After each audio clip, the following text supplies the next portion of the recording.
हाँ बच्चों, कैसे हो? बढ़िया। तो अभी तक अपन ने रिसेप्टर की बात, ग्राहियों की बात जो है, संवेदी ग्राहियों की बात वहाँ तक कंप्लीट कर लिया है ना। आप लोगों ने रिवाइज किया होगा और रिवाइज करके क्वेश्चन लगाए होंगे अच्छे से। ठीक है।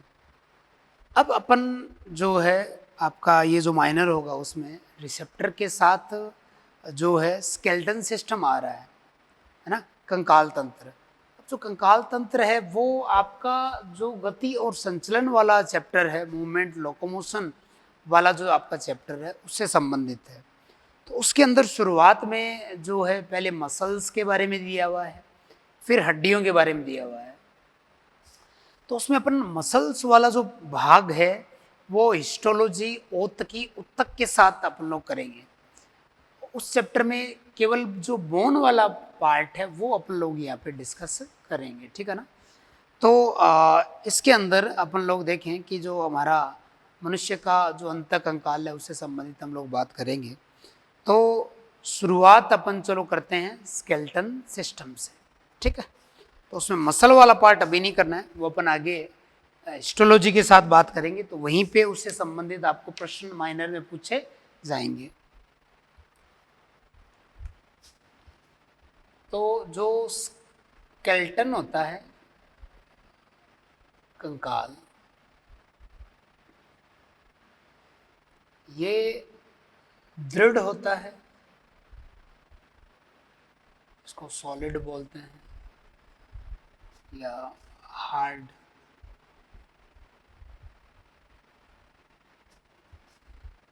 ये जो है सुरक्षात्मक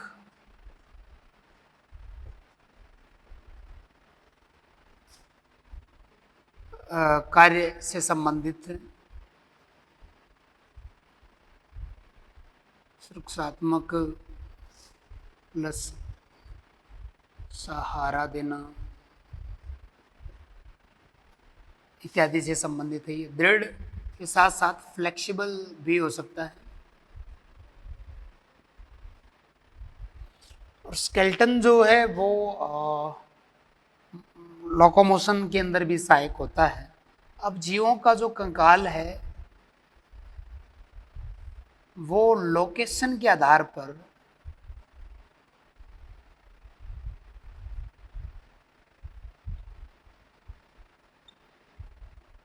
दो टाइप का होता है। फर्स्ट टाइप जो है, पहला जो प्रकार है वो है एक्जोस्केलेटन। एक्जोस्केलेटन मतलब बाह्य कंकाल।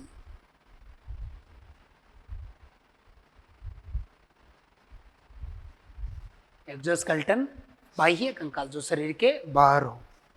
और सेकंड टाइप जो है उसकी बात अगर करें तो वो है एंडो स्केलेटन, अंतः कंकाल।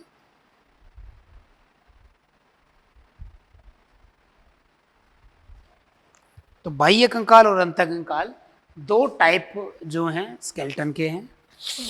सबसे पहले अपन एक्जोस्केलेटन की बात कर रहे हैं।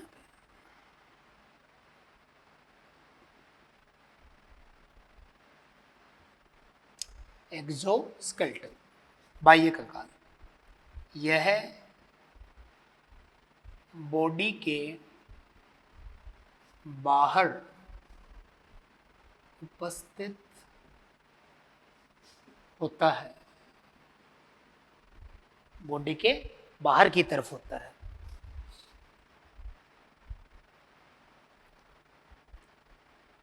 बॉडी के आंतरिक कोमल अंगों की सुरक्षा करता है। इंटरनल ऑर्गन है उनकी प्रोटेक्शन करता है। एग्जाम्पल की अगर बात करें, उदाहरण की, उससे पहले एक पॉइंट और लिख देता हूं कि यह कशेरुकी, इनको वर्टिब्रेट बोलते हैं, व अकशेरुकी।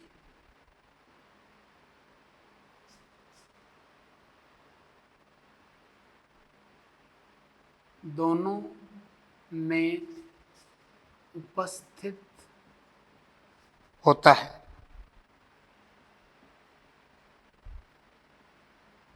वर्टिब्रेट्स में भी होता है और इनवर्टिब्रेट अकशेरुकी में भी होता है। ये क्या मैं आपको बताऊंगा आगे, एनिमल किंगडम में अपन पढ़ेंगे कि जिनके अंदर नोटोकॉर्ड होती है उनको कॉर्डेट कहा जाता है, और वो नोटोकॉर्ड जो है वो आगे चल करके वर्टिबल कॉलम कशेरुक दंड बनाती है। जिनमें वर्टिबल कॉलम होता है उनको वर्टिब्रेट कह देते हैं कशेरुकी, और जिनमें नोटोकॉर्ड नहीं है तो वर्टिबल कॉलम भी नहीं होगा, कशेरुक दंड। तो ऐसे में उनको बोलते हैं इनवर्टिब्रेट या नॉन कॉर्डेट। तो ये जो संरचना है एक्सोस्केलेटन, वो कॉर्डेट में भी है और नॉन कॉर्डेट में भी है, या मैं कहूँ वर्टिब्रेट में भी है और इनवर्टिब्रेट में भी है। तो एग्जाम्पल सबसे पहले हम लोग बात कर रहे हैं इन वर्टिब्रेट्स में।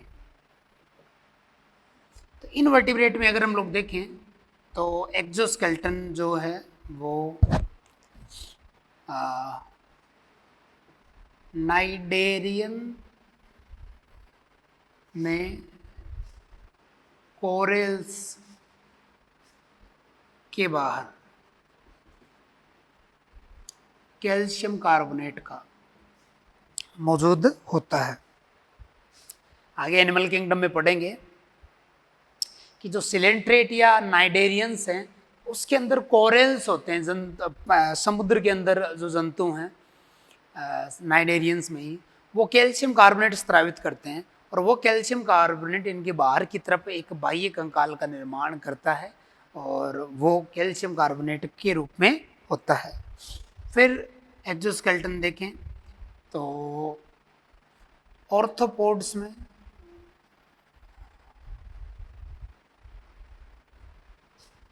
काइटिन का बना होता है। काइटिन का बना बाह्य कंकाल होता है जो शरीर के आंतरिक सॉफ्ट ऑर्गन की सुरक्षा करता है। फिर मोलस्का में हम लोग पढ़ेंगे आगे कैल्शियम कार्बोनेट का आउटर कवच पाया जाता है, क्योंकि मोलस्का संघ के जो जंतु हैं उनका शरीर कोमल होता है, सॉफ्ट होता है। तो ऐसे कोमल शरीर वाले जीवों की सुरक्षा के लिए उनके बाहर की तरफ कैल्शियम कार्बोनेट के कवच का होना जरूरी है, और वो होता भी है जो उनकी सुरक्षा करता है। क्लियर? तो ये कुछ एग्जाम्पल थे इनवर्टिब्रेट्स में। अब अपन बात करेंगे वर्टिब्रेट्स में।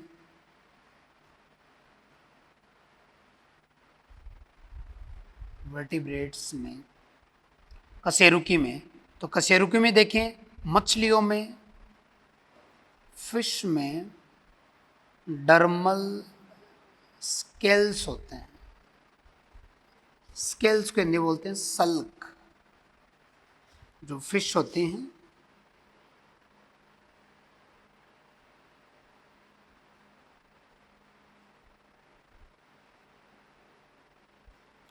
उनकी बॉडी पे स्केल्स मौजूद होते हैं जो बॉडी की प्रोटेक्शन से संबंधित है, सल्क। और उभयचर एम्फीबियन में बात करेंगे, उनके अंदर आउटर जो स्केल्स हैं जो एक्सोस्केलेटन की तरह काम करते हैं वो अनुपस्थित होते हैं। रेप्टाइल्स में होते हैं, सरीसृप में। रेप्टाइल्स में एपिडर्मल स्केल्स उपस्थित होते हैं। पक्षियों में, बर्ड्स में शरीर के ऊपर फिदर होते हैं, फिदर्स। तो ये कुछ एक्सोस्केलेटन की तरह कार्य करते हैं। यहाँ पे मैं नोट में लिख देता हूँ, नोट, क्या नोट है कि उभयचर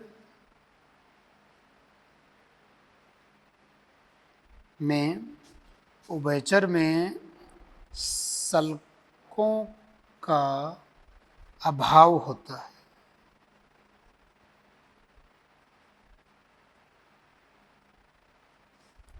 आउटर जो स्केल्टन में जो सल्क होते हैं वो उभयचर में नहीं पाए जाते हैं। आपको ये छोटी छोटी बातें हैं महत्वपूर्ण जो याद रखनी है।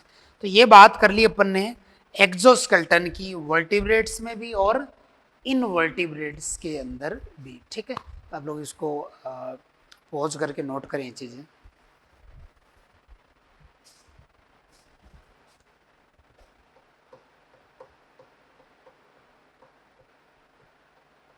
हो गया, चले आगे, पक्की बात है, रब कर दें। ठीक है, तो एक्सोस्केल्टन के बारे में आपको मैंने बता दिया। अब मैं आपको बताता हूँ एंडोस्केल्टन के लिए, वर्टिब्रेट्स में भी और इनवर्टिब्रेट्स में भी।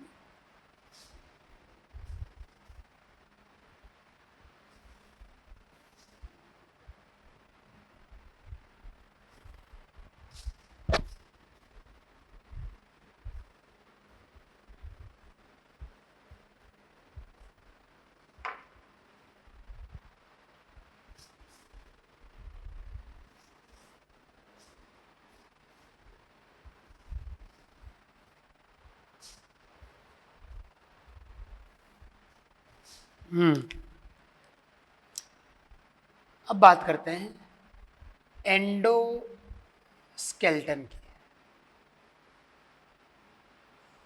आंतरिक कंकाल या अंतः कंकाल, अंतः कंकाल।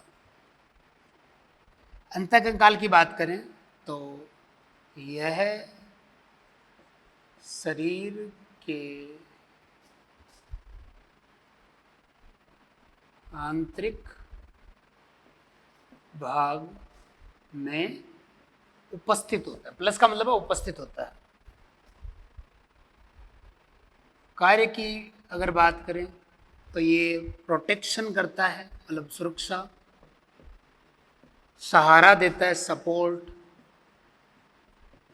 और लोकोमोशन से संबंधित भी हो सकता है। और एंडोस्केल्टन जो है वो वर्टिब्रेट्स व इनवर्टिब्रेट्स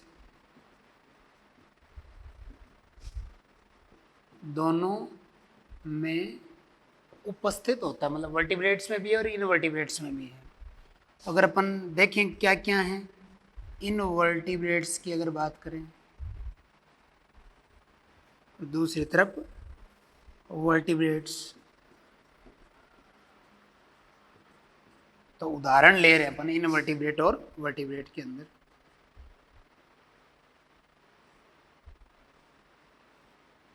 तो इनवर्टिब्रेट में जैसे एंडोस्केल्टन में जैसे पोरीफेरा है, पोरीफेरा, तो पोरीफेरा के अंदर स्पॉन्जिन तंतुओं का हो सकता है, या स्पिक्यूल्स होते हैं जो कैल्शियम कार्बोनेट या सिलिका की बनी होती है। तो जो प्रथम संघ है पोरीफेरा, उसमें अपन पढ़ेंगे कि उनके अंदर अंतःकंकाल जो है वो स्पॉन्जिन फाइबर्स का भी बना होता है, या उनके अंदर कांटेदार स्पिक्यूल्स होते हैं, कुछ इस तरीके से की स्पिक्यूल्स होते हैं, स्पिक्यूल्स हैं जो शरीर के अंतःकंकाल के रूप में कार्य करती हैं। फिर पोरीफेरा के बाद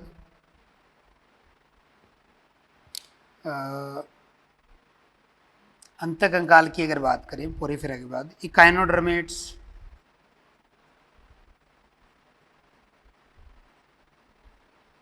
सूलयुक्त शरीर वाले जीव होते हैं। इनमें मेसोडर्मल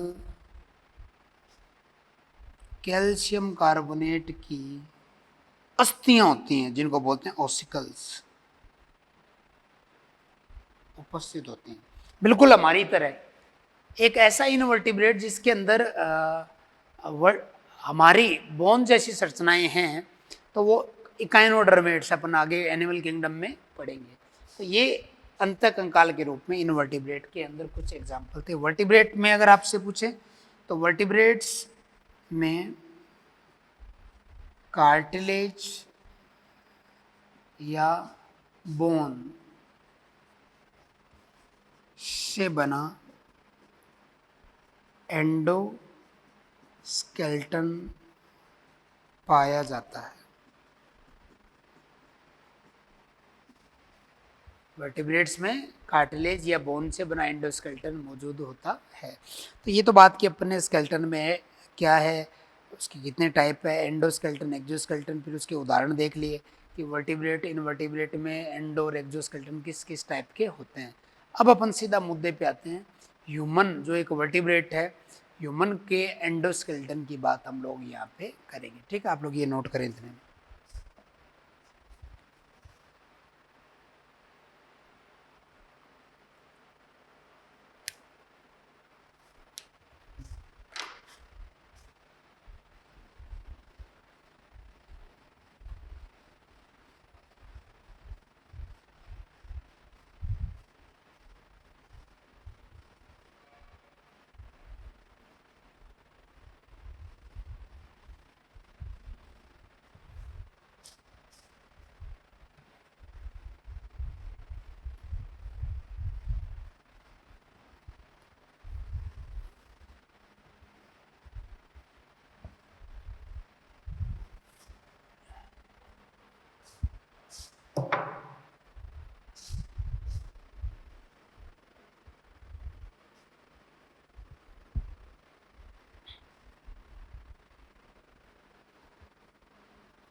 मनुष्य अंतः कंकाल।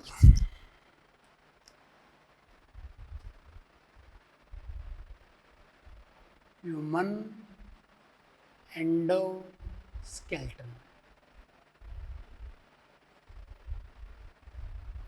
तो मनुष्य में जो आंतरिक कंकाल है, ये मुख्यतः बोन्स का बना होता है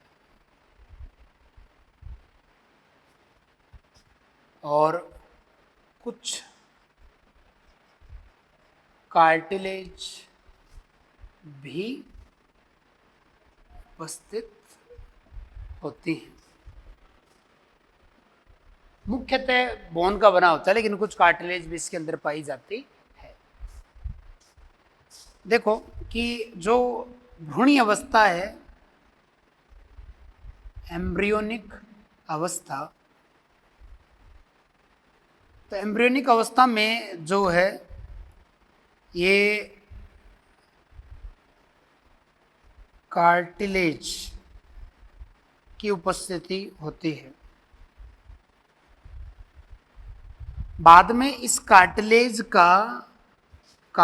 में अस्थि भवन होता है। अस्थि भवन या इंग्लिश में इसको बोलते हैं ऑसिफिकेशन, इसका होता है, जिससे ये कार्टिलेज अस्थि या बोन में बदल जाती है। अस्थि या बोन के अंदर बदल जाती है। तो शुरुआत में पहले कार्टिलेज बनती है, जो बाद में बोन में कन्वर्ट हो जाती है, और वो बोन फिर हमारे अंतः कंकाल के रूप में बिहेव करती है। हालांकि कुछ कार्टिलेज जीवन भर बनी रहती है, जो हमारे शरीर के अंदर बोन के पास बीच में मौजूद होती है, जो बोन के मध्य में घर्षण को कम करती है। तो ये कुछ बातें थी यहाँ पे। फिर कुछ चीज़ें और कि फिटस और इन्फेंट की अगर बात करें तो इनमें 300 से अधिक बोन पाई जाती है। फिटस जो गर्भ के अंदर होता है, इन्फेंट नवजात शिशु अपन कह सकते हैं, लेकिन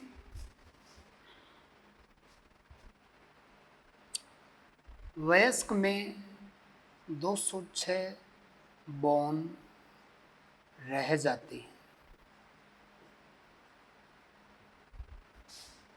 क्योंकि काफी सारी बोन आपस में जुड़ जाती हैं। काफ़ी सारी बोन होती हैं जो आपस में फ्यूज्ड हो जाती है, फ्यूज होकर के वो 206 रह जाती है। तो शुरुआत में ज़्यादा होती है, बाद में ये कम हो जाती है। ठीक है, नोट करो, पॉज कर लो, नोट कर लो फिर।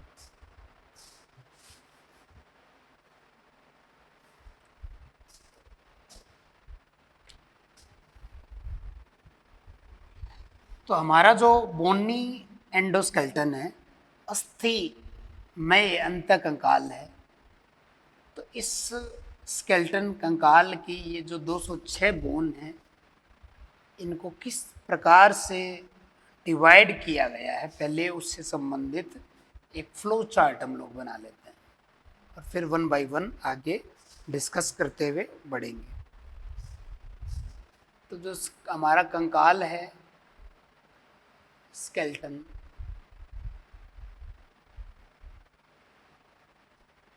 इसके अंदर जो कुल 206 बोन हैं, इसको कुछ इस तरीके से डिवाइड किया गया है।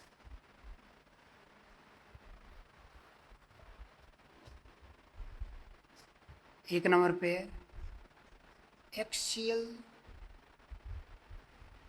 मतलब अक्षीय, और 2 नंबर पे उपांगीय, पेंडिक्यूलर, इसको बोलते हैं उपांगीय। तो अक्षीय, एक्सियल और अपेंडिकुलर, उपांगीय, 2 रूप में इनको डिवाइड किया गया। अक्षीय के अंदर 80 बोन आती हैं और उपांगीय के अंदर जो हैं 126 बोन्स आती हैं। तो अक्षीय को फिर डिवाइड करते हैं। अक्षीय जो अंतःकंकाल है हमारा, ये बॉडी के केंद्रीय अक्ष से गुजरता है। इसके अंदर हमारी खोपड़ी है, हमारी रीढ़ की हड्डी है, हमारी पसलियों से बना पिंजरा है और आगे की तरफ उरोस्थी है। ये सारी अक्षीय में आती हैं, जो कुल 80 बोन से मिलके बनी होती है। तो इसमें जैसे खोपड़ी, स्कल, जिसके अंदर 29 अस्थियां मौजूद होती हैं, और खोपड़ी के अंदर भी जो हैं क्रेनियल अस्थि है, जो कुल 8 होती हैं।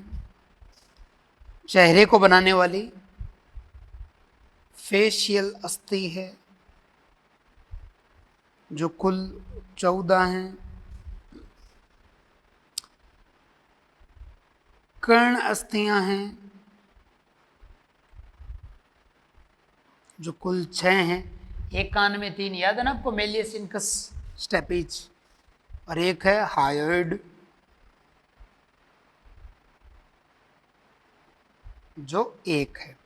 तो इस तरीके से ये खोपड़ी की 29 अस्थियां जो हैं मौजूद होती हैं। फिर अक्षीय में अगला जो है वो है वर्टिब्रल कॉलम,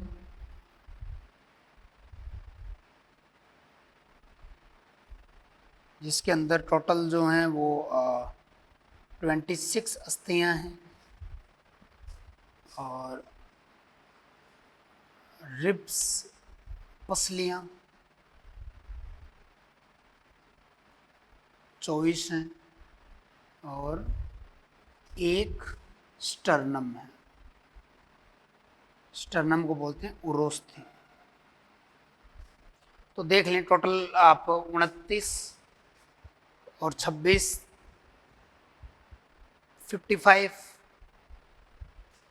और 55 और 25 देख लो कितने हो गए।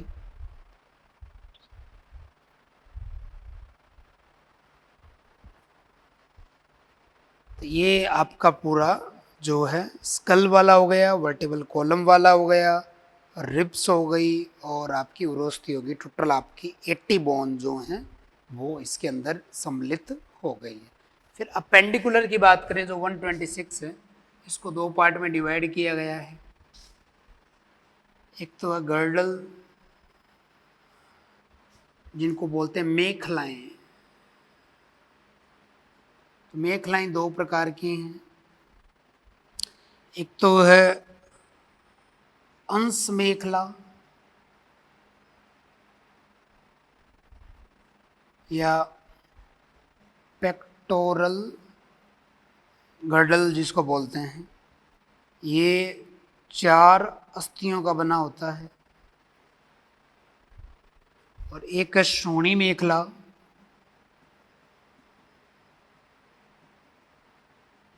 जिसको पेल्विक गर्डल भी बोलते हैं, पेल्विक गर्डल। और ये 2 अस्थियों का बना होता है। तो इस तरीके से टोटल गर्डल के अंदर 6 अस्थियां सम्मिलित हैं। फिर जो लिम्स है, जो बोलते हैं पाद, ये 2 टाइप के हैं। फोर लिम्ब, हाइंड लिम्ब, जिसको बोलते हैं अग्रपाद और पश्चपाद। अग्रपाद, पश्चपाद। तो इसके अंदर जो लिम्स है उसमें 120 अस्थियां होती है, जिसमें एक हाथ में 30 हैं तो 2 में 60, एक पैर में 30 हैं तो 2 में 60। तो इस तरीके से 120 अस्थियां हमारे लिम्स की होगी। 6 ये होगी। तो नोट करें इसको पॉज करके।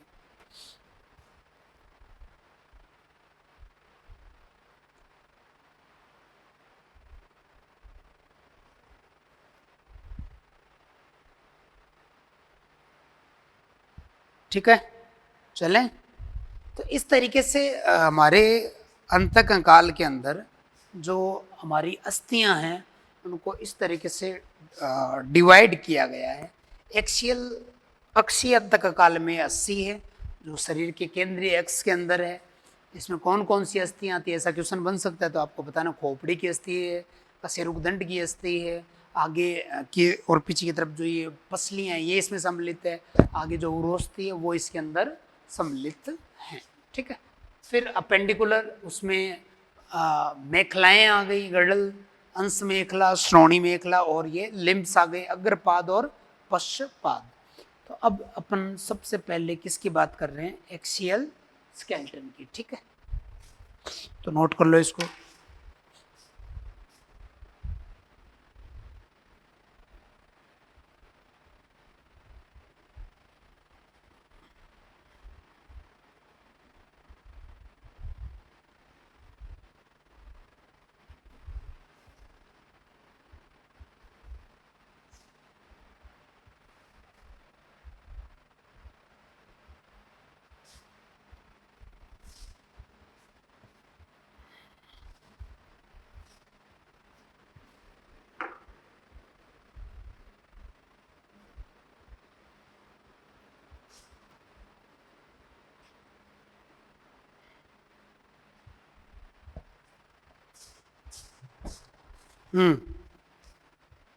तो सबसे पहले अपन एक्सियल स्केलेटन की बात करेंगे, जो शरीर के केंद्रीय अक्ष में मौजूद होता है। अक्षीय कंकाल। तो इसमें कुल 80 बोन सम्मिलित होते हैं।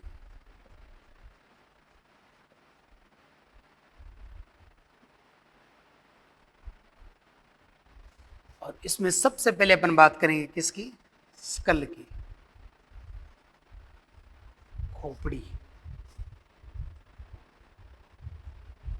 तो जो स्कल है वो एक कह सकते हैं सबसे ऊपर की तरफ एक गोलाकार, लगभग गोलाकार स्ट्रक्चर है। तो खोपड़ी के अंदर जो अस्थियां हैं, तो उसकी अगर बात करें तो इसमें क्रेनियल बॉक्स की सबसे पहले हम लोग बात कर लेते हैं। तो क्रेनियल बॉक्स जो है इसे ब्रेन बॉक्स भी कहते हैं।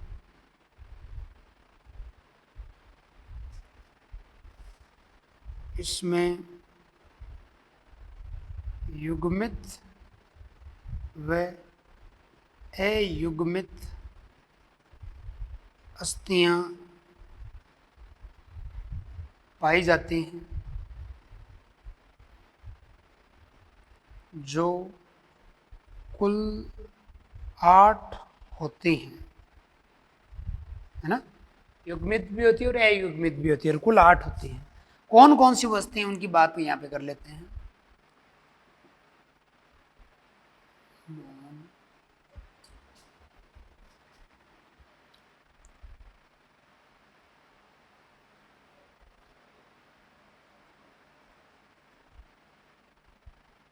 तो देखें,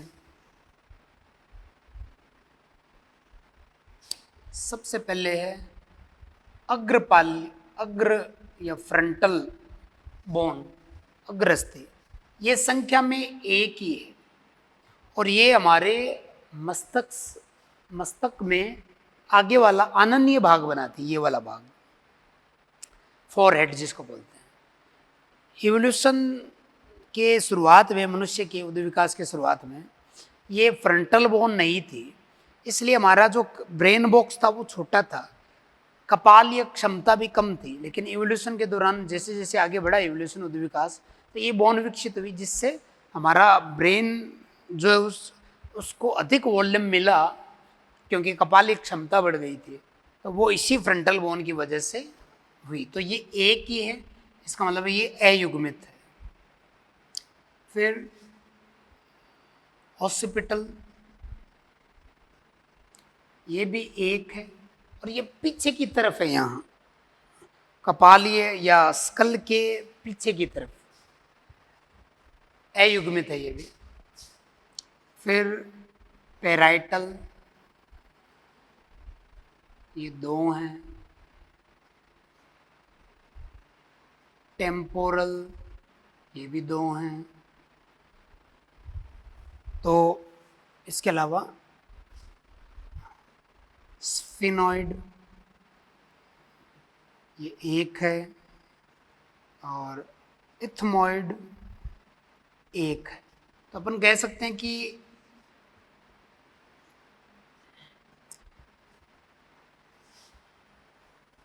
ये तो हैं अयुग्मित, अनपेयर्ड, और ये हैं युग्मित, पेयर्ड। तो युग्मित भी हैं और अयुग्मित भी हैं। तो आपको इनके नाम याद रखने हैं। अब एक बार एनसीईआरटी खोलें आप लोग। एनसीईआरटी में इस चैप्टर के अंदर मूवमेंट लोकोमोशन वाले में खोपड़ी का एक डायग्राम दिया है, साइड व्यू। उसके अंदर इन अस्थियों का नामांकन आपको याद करना है। देखो उसके अंदर फ्रंटल दिया है आगे की तरफ, ये पूरा फ्रंटल है। फिर पेराइटल एक ये रहा और एक ये रही, ये अपर लेटरल पेराइटल हो गई। फिर नीचे टेम्पोरल एक ये और एक ये टेम्पोरल। पीछे की तरफ ये ऑसिपिटल। अब स्फिनोइड और इथमोइड जो है वो हमारी इस क्रेनियल बॉक्स के फ्लोर में, उसके आंगन में, उसके फर्श में मौजूद होती हैं, जो बाहर से नजर नहीं आती है। हाँ, एनसीईआरटी के अंदर आई ऑर्बिटल के अंदर की तरफ से इथमोइड को नजर आता हुआ दिखाई दे रहा है ना। तो ये आप लोग इतना नोट करें बात। इसमें युग्मित और अयुग्मित आपको याद रखनी है, कौन सी युग्मित है कौन सी अयुग्मित है।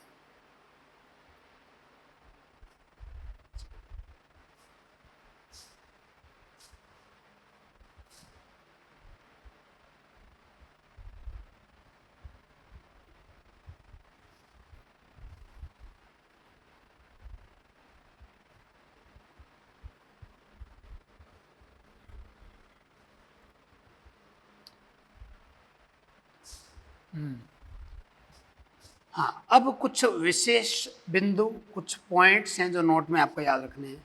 एक आपको याद रखना पॉइंट कि फोरामिना ऑफ मैग्नम, मैग्नम का महारंध्र,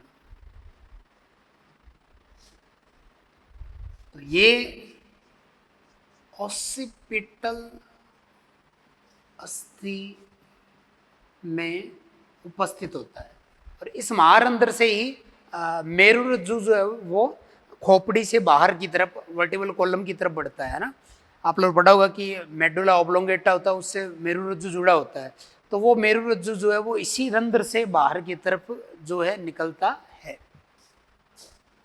कुछ इस तरीके से, जैसे ये ऑसिपिटल बोन है तो उसके अंदर ये फोरामिना ऑफ मैग्नम है, ये वाला रंध्र, और इस ऑसिपिटल बोन में ये क्या है, ऑसिपिटल अस्थि है। इसी ऑसिपिटल अस्थि के अंदर दोनों तरफ वृक्क के जैसे, किडनी के जैसे संरचनाएं हैं। इसको ऑसिपिटल कॉन्डाइल बोलते हैं। ये किसके समान है, वृक्क के समान, और ये संख्या में 2 हैं, संख्या में 2 हैं। इसीलिए हमारी स्कल डाई कॉन्डाइलिक प्रकार की होती है।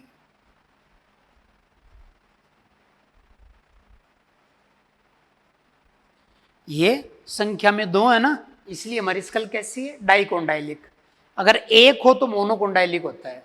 जैसे मछलियों में, रेप्टाइल में और पक्षियों में खोपड़ी के अंदर ऐसा एक ही कोंडाइल होता है, इसलिए उनकी मोनोकोंडाइलिक स्कल है। उभयचर, एम्फीबियन और मैमल्स, स्तनधारी, उनमें 2 कोंडाइल है, तो डाइकोंडाइलिक स्कल होती है। एक्चुअल में ये जो कोंडाइल हैं दोनों ऑसिपिटल कोंडाइल, ये हमारे कशेरुक दंड की पहले कशेरुका के साथ जुड़ते हैं, जोड़ बनाते हैं, ठीक है। तो ये फोरामिना ऑफ मैग्नम जो है वो आपका ऑसिपिटल अस्थि से संबंधित क्वेश्चन आपको याद रखना है, और इसी के अंदर 2 कोंडाइल मौजूद होते हैं। इस रंध्र से लिख देना मेरु रज्जु बाहर निकलता है।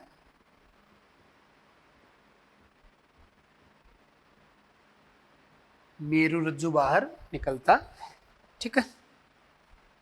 तो ये नोट के अंदर एक पॉइंट आपको नोट कर लो, इसको पॉज करके पहले, ठीक है।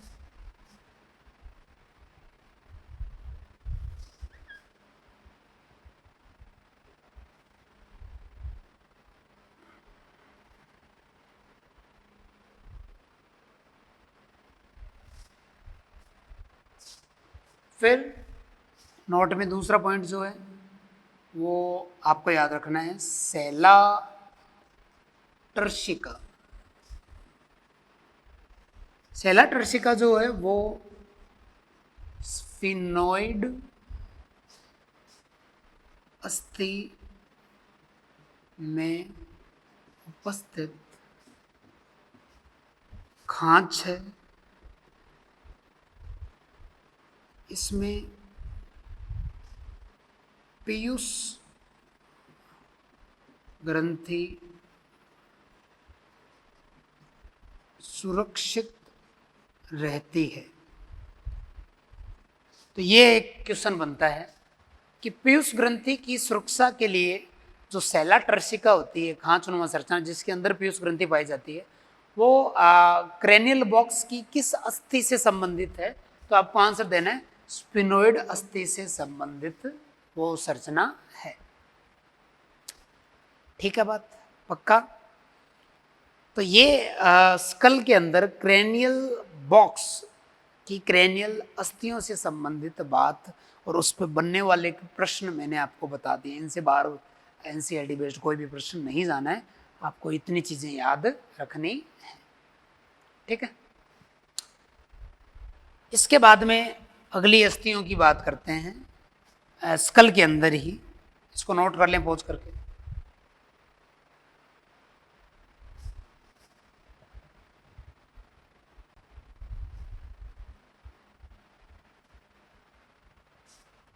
और जो अगली अस्थियां वो हैं फेशियल, चेहरे की अस्थियां, फेशियल अस्थियां। तो इसके भी नाम और नंबर आपको याद रखने, यही प्रश्न बनते हैं, युग्मित और अयुग्मित और टोटल संख्या। तो ये फेशियल अस्थियां कुल कितनी हैं? 14 हैं। कौन कौन सी देख लेते हैं। सीरियल नंबर है, अस्थियां और संख्या।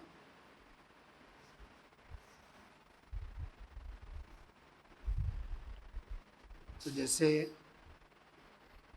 मैक्जिला, एनसीईआरटी का जो डायग्राम है ना स्कल वाला, उसके अंदर क्रेनियल और फेशियल दोनों को दिखा रखा है। आप लोग उसके अंदर लेबलिंग अच्छे से याद करनी है।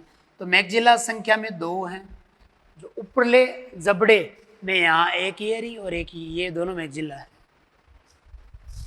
फिर जाइगोमेटिक, ये भी संख्या में 2 है। जाइगोमेटिक चिकमोन इनको बोलते हैं। एक तो ये है और एक ये है, एनसीईआरटी के डायग्राम में देखिए आप लोग।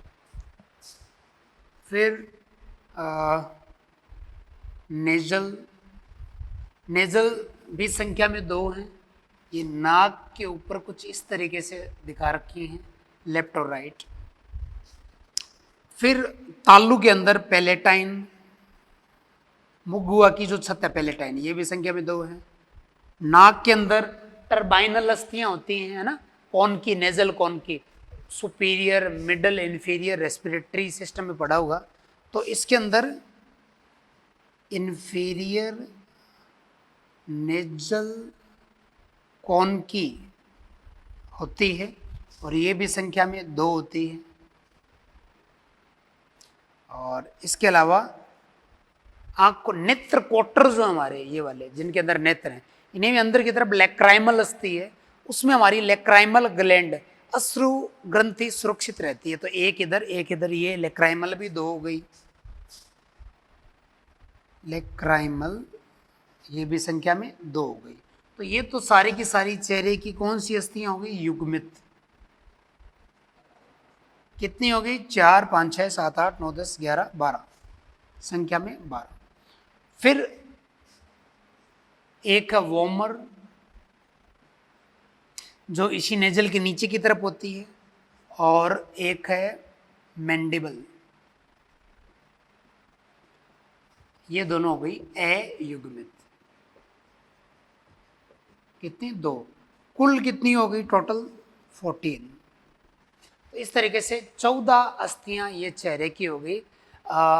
ये जो लोअर अस्थि है मूवेबल, चेहरे की मूवेबल अस्थि मैंडिबल, है ना, ये वाले। तो इस तरीके से ये आपकी 14 चेहरे को बनाने वाली, स्कल के फ्रंट एरिया को बनाने वाली अस्थियों की बात हम लोगों ने यहाँ पे की है। ठीक है, अब कल अगली क्लास के अंदर अपन स्कल की बची हुई जैसे ईयरोसिकल है, हायोइड है, उनकी बात करेंगे। और फिर एक्शियल स्केलेटन में आगे वर्टिबल कॉलम में रिब्स हैं, स्टर्नम है, इनकी बात करेंगे। और अपेंडिकुलर की इसके नेक्स्ट फिर बात करेंगे। तब तक आप लोग, आज के लिए इतना काफ़ी है, आप लोग इसको रिवाइज करें, एनसीईआरटी पढ़ें, और फिर आपको जो क्वेश्चन मॉड्यूल मिला हुआ है उसमें जो क्वेश्चन दिए हैं वो क्वेश्चन आप लोग लगाएं। ठीक है, तब तक के लिए बेस्ट ऑफ लक।